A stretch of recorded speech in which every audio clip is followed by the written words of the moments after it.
Olá, muito bom dia para você. Há 2 dias das eleições, esse é o assunto mais discutido pelos brasileiros. Em Patos de Minas, nossa reportagem conversou com alguns eleitores e há quem ainda esteja na dúvida sobre em quem vai manifestar o voto no próximo domingo. Já aqui no 30 Minutos a gente fala também.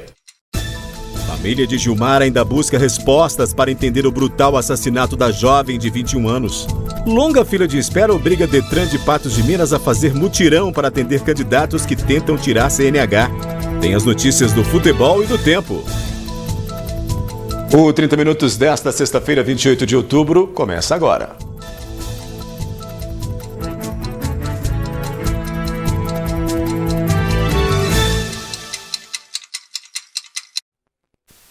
A família de Gilmara, a jovem assassinada brutalmente pelo namorado em Patos de Minas, ainda tenta processar tudo o que aconteceu. Mas uma irmã de Gilmara contou em entrevista exclusiva à NTV da indignação e da busca por respostas. Uma história de dor, revolta, indignação e que terminou em tragédia. Pádua foi o primeiro irmão a falar publicamente sobre o assassinato de Gilmara em entrevista exclusiva à NTV. Gil é outra irmã da jovem morta brutalmente pelo namorado em Patos de Minas no dia 14 de outubro. Ao lado da irmã Gisele, também falou com exclusividade ao jornalismo da NTV. Toda a família ainda tenta processar o desfecho cruel. A jovem de 21 anos saiu há 5 meses da cidade de Flecheiras, interior do estado de Alagoas, para morar com uma amiga em Patos de Minas. Na verdade, uma menina que ainda não tinha maturidade, eu acho, suficiente para ver a maldade que as pessoas têm, no caso, né? Porque ela era uma menina muito doce, uma menina meiga, em casa muito carinhosa, até demais, brincalhona. Aí, quando ela decidiu, né, viajar, ela decidiu viajar para trabalhar. É tanto que quando ela foi para casa dessa colega, ela foi já com o trabalho certo. E aí estava tudo bem, até ela conhecer esse rapaz.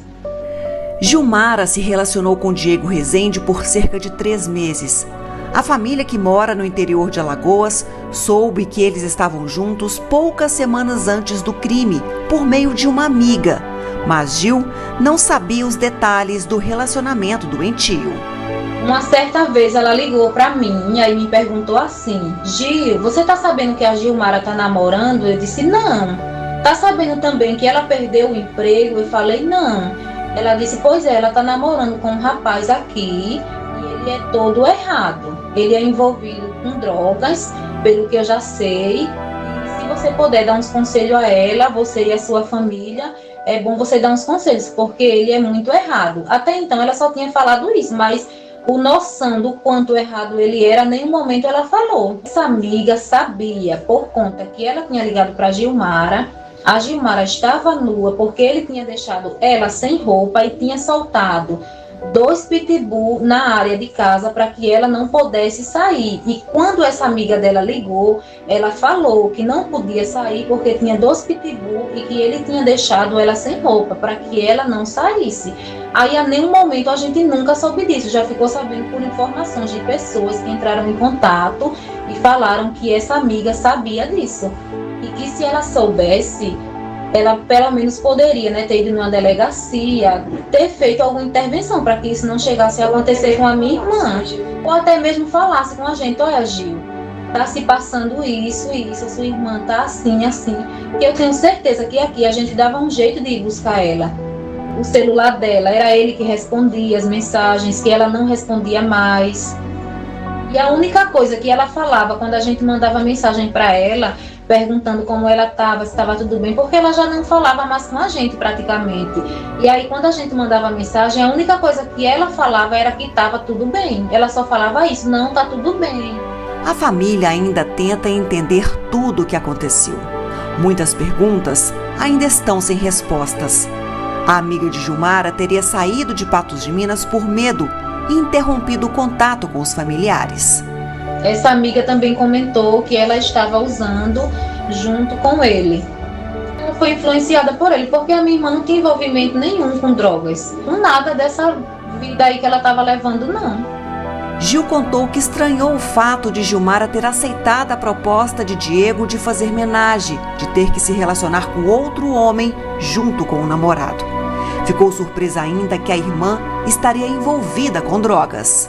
O que a gente espera de tudo isso é justiça, porque o que esse rapaz fez não tem perdão não, e eu acho assim que nada precisa ser provado, porque tudo foi visto ali. Tudo foi visto, não tem prova maior do que ele ter tirado a vida da minha irmã. E eu acho, na minha percepção, né, que prisão para ele ainda é pouco, porque ele não é um ser humano, ele é um monstro, ele é um psicopata, ele tem que estar preso mesmo. Ele é um risco para a sociedade, esse homem.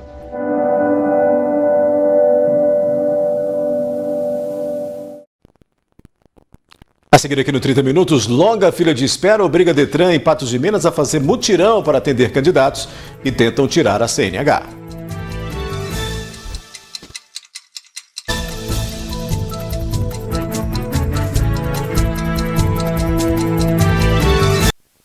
Quase 800 candidatos estão à espera de vaga para tentar a CNH em Patos de Minas e muitos com pauta vencendo.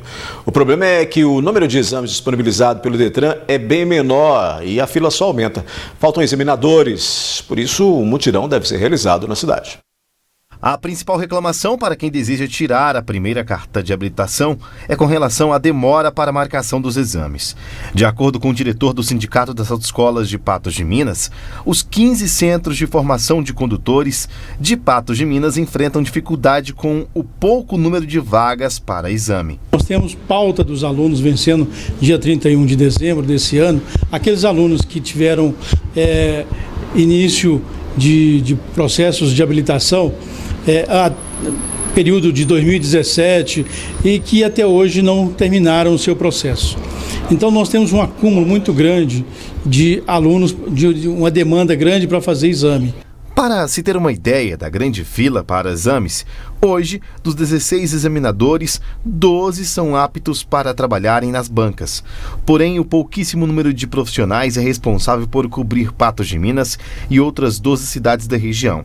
Uma média de 320 mil habitantes. O Detran realiza a cada fim de semana em Patos de Minas e região uma média de 200 a 300 exames. Porém, o número de pessoas aguardando é de 740 alunos. Esses examinadores são policiais civis das carreiras de investigador de polícia ou escrivão de polícia e esses 16 realizam exames para os candidatos dessas 13 cidades, atendendo aí uma população superior a 320 mil habitantes. A alternativa para sanar o problema foi se reunir com o Centro de Formação de Condutores para a criação de um mutirão. Nós vamos prolongar as horas de alguns dias da semana e no sábado ele tem uma marcação até às 16 horas, encerrando aí os exames praticamente às 5 horas da tarde. Nós vamos disponibilizar também alguns feriados aí em que os examinadores também irão trabalhar para a gente tentar diminuir essa alta demanda agora dessas pessoas que estão com a pauta vencendo no final do ano. É feita uma agenda, né, uma pauta com antecedência, né, posteriormente o chefe da banca vai estar passando essa agenda para nós e todo o processo é feito pelo sistema da Prodenge, pelo sistema intranet e aí em seguida nós estaremos fazendo a marcação desses exames tranquilamente. Nós estaremos marcando os exames e torcendo para que a população possa sair vitoriosa e sair com a sua carteira de habilitação no ano de 2022. A polícia também busca soluções para aumentar de 16 para 28 examinadores em Patos de Minas. Junto à chefia da Polícia Civil, através do nosso chefe de departamento, para conseguir, através da Academia de Polícia Civil de Minas Gerais, um novo curso de formação de examinadores e nós temos atualmente 12 policiais aptos a serem submetidos a esse curso, a essa prova e aí sim obter o título de examinador e eu poder ampliar esse quadro de examinadores. A seguir aqui no 30 tem as notícias do futebol e a previsão do tempo para a região. Eu volto já.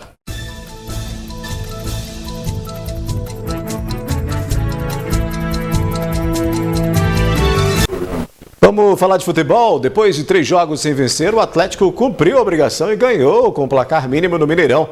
Resultado que sacramentou o rebaixamento do Juventude. O Atlético venceu, mas faltou convencer. Fez o dever de casa para seguir na briga por uma vaga na Libertadores. Contra o lanterna da Série A, o já rebaixado Juventude marcou um gol com Dodô aos 11 minutos do primeiro tempo, para a alegria do torcedor e de Hulk e da família, que comemoraram da arquibancada do Mineirão. O atacante se recupera de lesão. O Galo, que começou pressionando e dando pinta que venceria com folga, teve chances de marcar mais e não conseguiu converter. Perdeu até pênalti. Nath cobrou, o goleiro defendeu, a bola sobrou para Pavon e César espalmou. O Galo também passou aperto, o Juventude quase marcou e em alguns lances, mas Everson salvou os alvinegros. O goleiro chegou a 150 jogos defendendo o time mineiro. Mas faltou o né? Se não fiz pelo menos o U. E não estão acontecendo. Então você cria um mecanismo com jogadas curtas, tirando o adversário da zona do conforto, ou seja, atraindo o adversário para abrir espaços, mas isso é muito oriundo da batida, ela ser bem oferecida e do jogador que tem esse potencial em vir buscar essa bola. A gente sai com a vitória, mas contente mais com o resultado propriamente do que com o jogo no segundo tempo. O primeiro tempo não, o primeiro tempo foi muito bom, o segundo, depois da perda do pênalti, nós não estivemos bem, né? Fizemos as trocas, mexemos bastante na equipe para dar sangue novo, para dar velocidade, para dar mais corpo à equipe, e não surtiram muito efeito, né? O pessoal hoje não entrou tão bem como em algumas outras vezes. Feliz pela vitória, feliz pelos 3 pontos. A gente jogou bem, poderia ter feito mais gols, mas não conseguimos. Mas é importante a vitória, né? Agora dá essa vantagem aí de frente para o São Paulo, e depois vai ter esse confronto direto lá, né? Que também vai ser um jogo difícil. Gemerson, será difícil mesmo se o Atlético jogar assim contra o São Paulo, que está encostado com o Galo na tabela. 1 ponto de diferença separam os dois times. O duelo está marcado para a próxima terça-feira, 9h30 da noite, no Morumbi. E mais uma dor de cabeça para o Cuca, né? Nacho, que recebeu o 3º cartão amarelo, cumpre suspensão no duelo entre São Paulo e Atlético. O técnico do Galo também não poderá contar com Arana, Igor Rabelo, Pedrinho e Hulk, que se recuperam de lesões.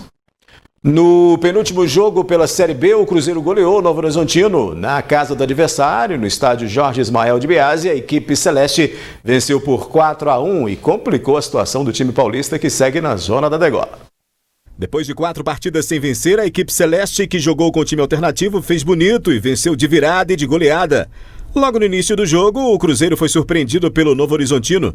O meia Danielzinho marcou para o Tigre o único gol sofrido pelo estreante Gabriel Mesquita, que substituiu Rafael Cabral, que cumpre suspensão. O susto acordou a Raposa, que reagiu aos 17 minutos da etapa inicial e empatou com o gol do volante Pedro Castro. William Oliveira assinou o segundo tento. No segundo tempo, aos 5 minutos, Matheus Bidu marcou o 3º gol do Cruzeiro. E não acabou, não. O time mineiro aproveitou a desorganização do Novo Horizontino e marcou o 4º com Jajá. Com a derrota, a situação do Novo Horizontino é complicada. Continua na zona de rebaixamento a 1 rodada para o fim da competição. O campeão da Série B, com 6 rodadas de antecedência, o Cruzeiro faz o último jogo, o da entrega da taça contra o CSA, no dia 6 de novembro, às 18h30, no Mineirão, e promete força máxima. Agora tem previsão do tempo aqui no 30, o tempo fica instável nesta sexta-feira na região e podem ocorrer pancadas de chuva no fim de semana. Confira aí. Previsão do tempo. As chuvas típicas da primavera estão previstas para esta sexta e domingo na região, segundo o IMET. O céu vai de sol com muitas nuvens a encoberto e temperaturas máximas nas alturas. Hoje, em Patos de Minas, máxima de 34 graus. Para amanhã, 33. Em São Gotardo, a temperatura varia de 20 a 31 no sábado. Em Lagoa Grande, os termômetros alcançam 35 graus. Em Guimarães, mínima de 19, máxima de 33. E em Lagamar, vai de 21 a 35 graus a temperatura prevista para este sábado.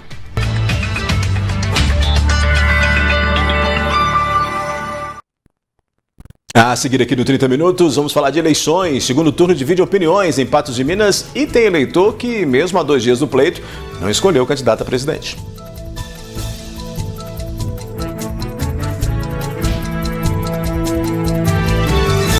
Estamos a 2 dias da eleição do segundo turno. Os mineiros votarão apenas para presidente. Nossa equipe foi às ruas para saber a opinião dos eleitores patenses.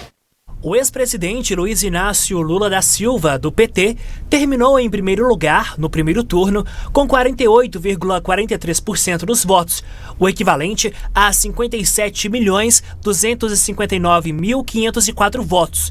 O atual presidente da República, Jair Bolsonaro, do PL, que tenta a reeleição, ficou com 43,2%, o equivalente a 51.072.345 votos. De acordo com o TSE, do total de 156.459.011 eleitores aptos a votar, 123.682.372 compareceram às urnas, número equivalente a 79,5%. Os votos válidos totalizaram 118.229.719. A abstenção alcançou 32.770.982 e representou 20,95%.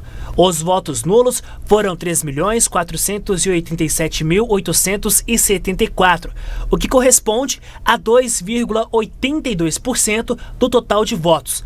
Já os votos em branco somaram 1.964.779. Lula e Bolsonaro agora travam uma batalha pelos votos.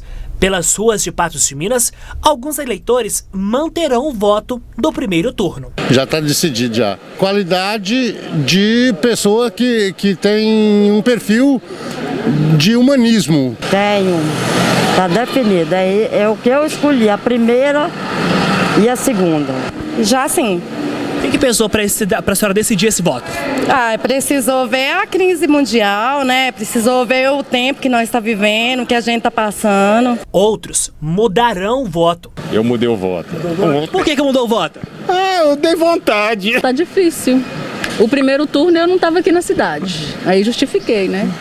Aí agora deu o segundo turno também, tá difícil. Tem gente que nem pretende votar. Nenhum dos dois. Não vai votar? Nenhum, não voto em ninguém. Por quê? Não gosto de política. Nem lá eu vou. Nem pretendo aparecer. E tem aqueles indecisos que cobram a falta de apresentação de propostas. Ainda não. Por que ainda não? Porque tá difícil demais. O que a senhora, que precisa para a senhora decidir o voto, senhora? Ai, meu Deus. No primeiro turno eu não votei em nenhum dos dois. E agora no segundo? Pra ser sincera. E agora no segundo até agora eu tô indecisa. Tá difícil esse ano? Tá difícil. Um atacando o outro ao invés de, né? Por que ele não fala as propostas que a gente precisa? Aí fica um atacando o outro e você fica meio indeciso. O Tribunal de Contas da União entregou ao TSE nesta quinta-feira os dados parciais da auditoria realizada nos boletins de urna no primeiro turno eleitoral. Nenhum problema foi encontrado. Os dados analisados pelo TCU estão expostos em painel eletrônico na internet. Foram auditados 74,5% dos boletins de urna das eleições 2022. Cerca de 4,5 milhões de informações foram comparadas e nenhuma divergência foi encontrada. São conferidas, por exemplo, zona eleitoral, seção, cargo, partido e candidato, quantidade de eleitores aptos, votos nominais, quantidade de votos de legenda, em branco, nulo, quantidade total de votos por cargos destinados a candidato ou legenda. O ritual segue o padrão internacional de auditoria. Os dados foram entregues pelo presidente do TCU, ministro Bruno Dantas, ao presidente do Tribunal Superior Eleitoral, Alexandre de Moraes. O 30 Minutos fica por aqui, volta na segunda-feira, no horário normal, né? Às 11h30 da manhã, porque termina hoje a propaganda eleitoral gratuita no rádio e na TV. Eu te encontro logo mais à noite no NTV News.